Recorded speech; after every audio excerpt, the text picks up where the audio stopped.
Assalamualaikum warahmatullahi wabarakatuh. Apa kabar anak-anak? Baik-baik, sehat semua? Alhamdulillah. Pak Rizky harap kalian semua masih dalam keadaan sehat walafiat, tidak kekurangan sesuatu apapun, dan juga masih tetap semangat mengikuti proses pembelajaran secara daring ini. Baiklah, pada kesempatan kali ini Pak Rizky akan menjelaskan tentang materi selanjutnya, yaitu mengenai CMS dan juga weblog.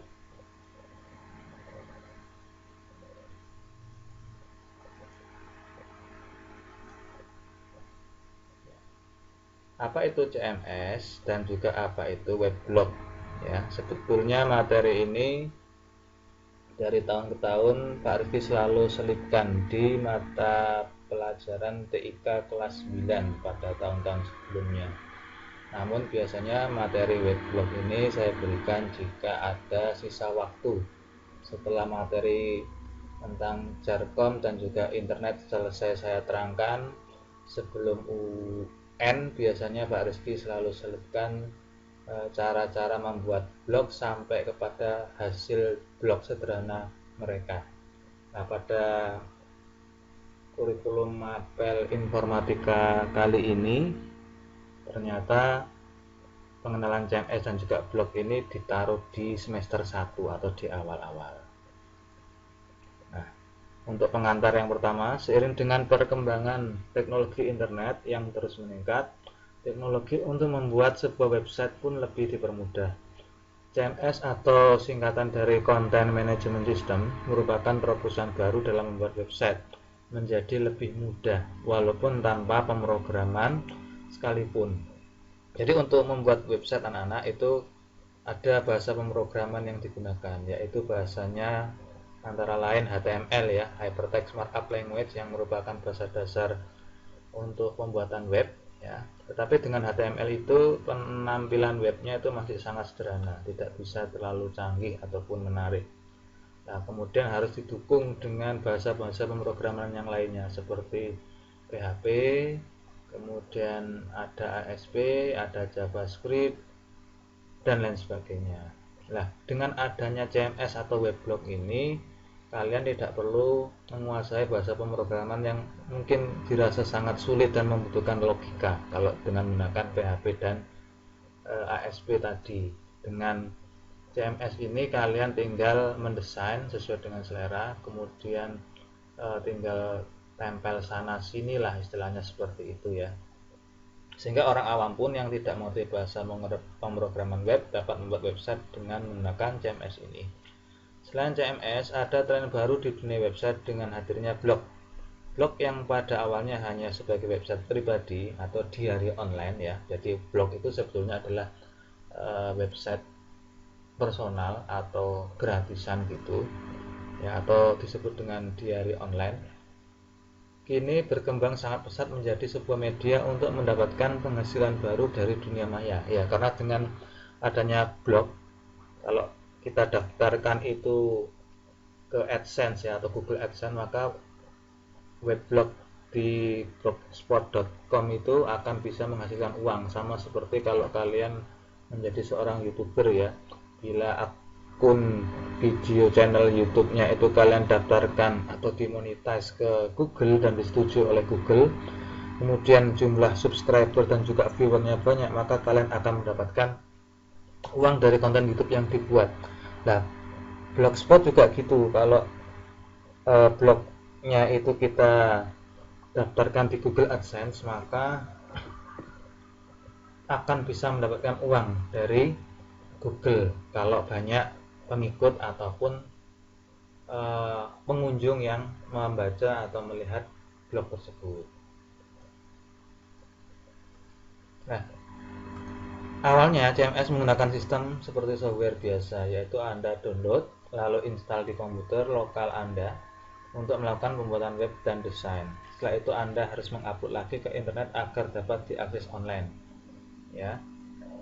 CMS ini pun ada yang sifatnya web dinamis, mendukung interaksi antar pengunjung dan pemilik web, dan ada yang statis, tidak memungkinkan interaksi. Contoh, CMS yang statis adalah Namo, sedangkan CMS yang dinamis adalah Mambo, Joomla, Aura CMS, PHP Nook, Postnook, dan Moodle. Untuk Moodle ini khusus dibuat untuk web e-learning ya, atau CMS e-learning atau pembelajaran elektronik seperti yang kita lakukan saat ini ya, atau pembelajaran jarak jauh. Namun pada tahun 2008 saya menemukan terobosan baru dari sebuah CMS, di mana Anda tidak perlu mendownloadnya terlebih dahulu ke komputer, tetapi langsung melakukan instalasi di internet, mendesain, membuat web dalam waktu yang sangat singkat seperti Anda membuat sebuah blog, dan Anda langsung diberi hosting gratis sebesar 200 MB, juga subdomain. CMS tersebut bernama UCOZ atau UCOZ ya, http ucos.com. Jadi setiap web yang ada di internet itu kita istilahnya menyewa tempat ya, atau hosting.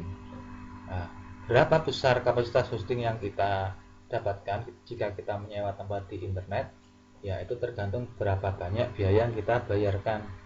Ya, kalau kita bayarnya murah, misalkan 300.000 setahun gitu ya, tentu ruangan yang kita dapatkan di internet tersebut ya tidak banyak yang bisa kita upload ke situ. Ya, tapi kalau kita bayarnya mungkin sampai jutaan ya, itu berarti semakin banyak file yang bisa kita taruh di web yang kita pasang di sana.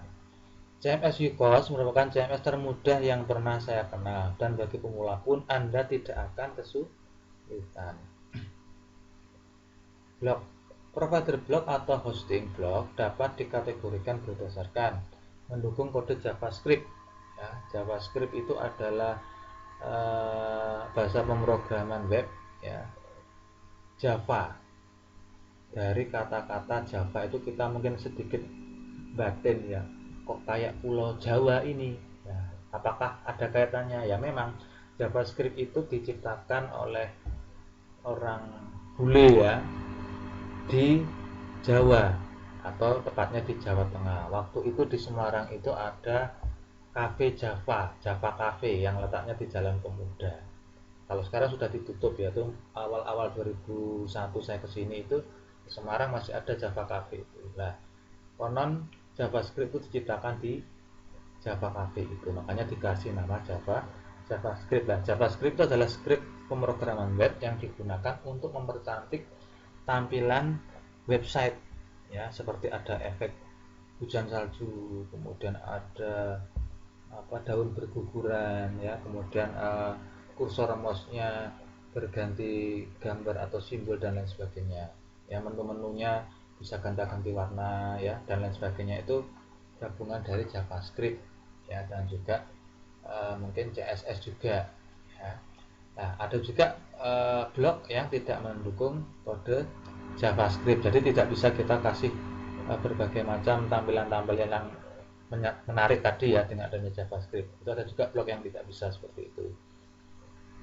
Ya, provider blog yang mendukung JavaScript antara lain ada Blogspot miliknya Google tadi, ya, ada weebly.com, ada blogmas.com.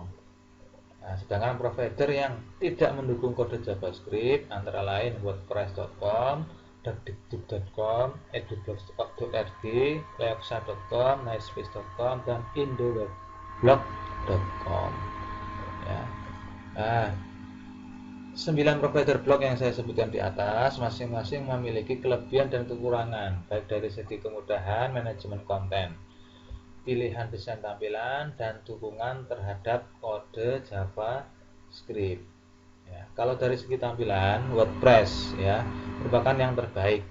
Memang alamat blog yang paling banyak digunakan saat ini ada dua, yaitu WordPress serta Blogspot. Untuk Pak Rizky sendiri ya saat ini baru mempunyai yang Blogspot ya, yang WordPress saya belum buat atau belum ya, nanti kedepannya mungkin akan saya buat ya, dan akan saya tularkan kepada kalian, tapi untuk saat ini masih yang Blogspot dulu.